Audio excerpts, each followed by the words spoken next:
I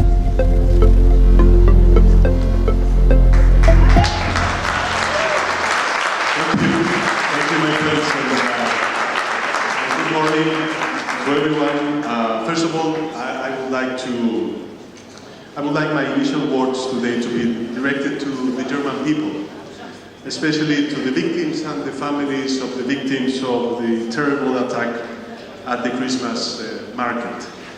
To them, we send all the affection and solidarity of the Socialist International in these moments of grief.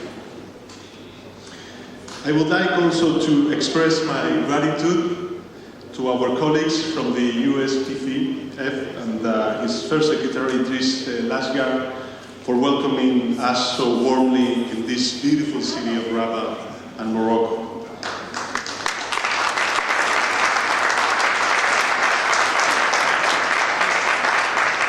And of course, I want to thank all delegations that are here. You are much more than the voice of your national parties. You are also the voice of comrades and that cannot be here because they suffer persecution or are imprisoned in their countries. All of them are present in our thoughts today. Dear comrades, today our internationalism is more relevant than ever in the world we live in. A world in which great global challenges such as climate change, extreme inequalities, or the brutality of wars are on the rise. A world where human rights, multilateralism, and peace are increasingly questioned. A world where authoritarianism advances and democracy is in retreat like never before in decades. Our values and principles are challenged from north to south, from east to west. In Africa, we see countries devastated by extremist groups, often using tribalism, ethnicity, or religion to fracture societies and fuel conflicts. In the Middle East, war takes thousands of lives every day, with the silence of much of the international community. And even in the heart of Europe, the basic principles of sovereignty is threatened by Putin's illegal war in Ukraine. In a world like this, our voice is not only necessary, I do believe is essential. And that voice must be firm and clear. Firm in defending an independent Palestinian state, living in peace with Israel under a two-state solution. Firm in the urgency of freeing the hostages captured by Hamas. Firm in supporting the Lebanese and the Syrians in rebuilding their countries. Firm in defending a free Ukraine that can recover peace after such devastation. Firm in advocating peace for so many other conflicts often forgotten in the headlines. Sudan, Yemen, Haiti. The roots of firmness must always lie on coherence. That is why, if the world is full of hypocrisy and double standards, we socialists must raise our voice with honesty and coherence. A voice that demands peace now and everywhere. A voice that advocates a renewed multilateralism and a rules-based international order. My friends, 10 months ago, we held our council in Madrid, the capital of Spain. Looking back to those days, we saw 2024 as a decisive year for the world. In 70 countries around the world, over 3.4 billion people were called to the polls, nearly half of the planet's population. Now it is time to take stock of where we are and where humanity is headed. I want to do this based on two main realities. The first is the advance of the far right in almost every corner of the planet. This was a reality a year ago, but it has accelerated. In its advance, the far right is often using technology to spread lies with disinformation and anti-politics. These are their weapons. We've seen it in Romania, where I want to reiterate our support to or for Prime Minister Ciolacu. They argue that democracy is inefficient and that human rights and gender equality are obstacles. They defend with lies and idealize past in order to hide their main weakness, the fact that they lack any plans or any project for the future of their societies.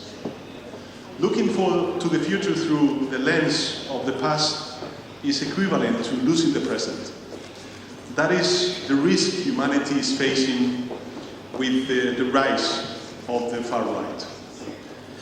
In our last meeting in Ankara, we highlighted the importance of connecting global issues with national and regional policies to counter these far right forces. This conversation will continue through our working group on political strategy and our network of local and regional authority representatives. The second point I would like to highlight, my dear comrades, even more concerning, is that the traditional and more moderate right has finally given in, buying into the discourse of hatred and backward looking. Unfortunately, they have ended up normalizing what until not so long ago was unacceptable. Now, not only do they accept the premise and principles of the far right, they do something even worse. They embrace and copy such discourses with slight changes to make them more acceptable to the public. This is, I believe, even more harmful, given their greater reach and penetration among the general public. They are driven by fear. They want to protect their voter base at any cost, even at the expense of renouncing their own principles. But they also act this way by self-interest. They believe they can moderate and tame the most reactionary populism, as if they hadn't learned from history that some discourses cannot be tamed or whitewashed. The only thing to do is to reject them and bury them in the past, from which they should never have returned. So, for instance, in my country, in Spain, it is often said that people always prefer the original to the copy.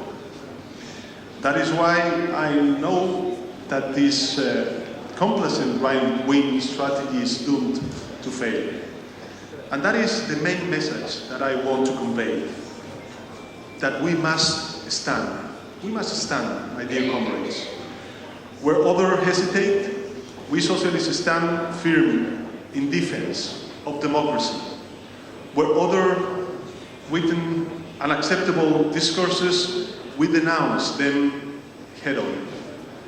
Where others turn their backs on achievements led by multilateral organizations, we champion them with more determination. We act this way not only guided by our principles, but because someone must uphold the banner of democracy, peace, and human rights, especially now, when others let them fall. Today, more than ever, my dear friends, the Socialist International must stand firm in this position. Because if we don't, no one else will. It is not a time for retreats or weakness. It is our turn to stand up and offer hope and alternatives from progressive thought. It is our turn to defend the value of science and reason in the face of climate denialism. It is our turn to defend the values of ideas in a world where elites reject democracy with a purpose to grow anti-politics. And by the way, why they choose anti-politics? Because it is a shortcut in the real agenda. A reactionary agenda to weaken social justice and dismantle the welfare state. An agenda to distract people and stop talking about fiscal justice and ending tax havens. An agenda to promote growth at the expense of our planet and future generations. And I will tell you something. They are lying. They are lying. Better jobs can be created while protecting labor rights and advancing social protection. Growth can be achieved while reducing both emissions and inequalities. Why I do know it?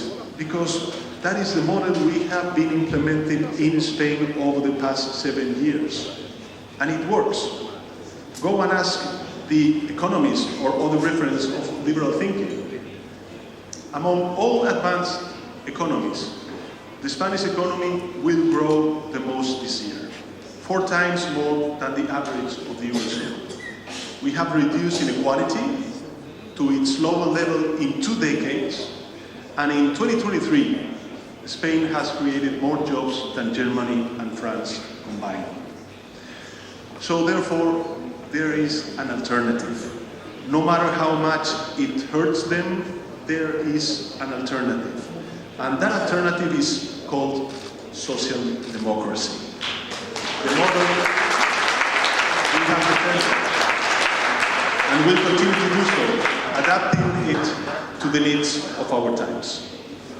But even if we know it works, we must not make the mistake of clinging to unchanging values. Nor should we react with fear, but with ambition to new challenges, such as the one represented by digitalization. It is in our DNA to anticipate change and embrace it, ensuring its benefits everywhere. Our history is one of reading social changes from closeness and adapting our ideology to the spirit of each time. It is about not just accepting the world we live in, but changing it from government. With victories at the polls, like those achieved by our friends in Ghana, Congo, or the recent elections of the first woman to preside over Namibia in its history. There is no better forum to highlight those achievements than holding this meeting here in Africa. Because it is time to change perceptions about this continent. It is time to forge a new narrative for this land and its progress. Africa will have a middle class of 1 billion people by 2060, and it will triple its contribution to global GDP before 2050. Africa is a testament to the power of transformation. It is the heart of that world in motion referred to in the central theme of our meeting.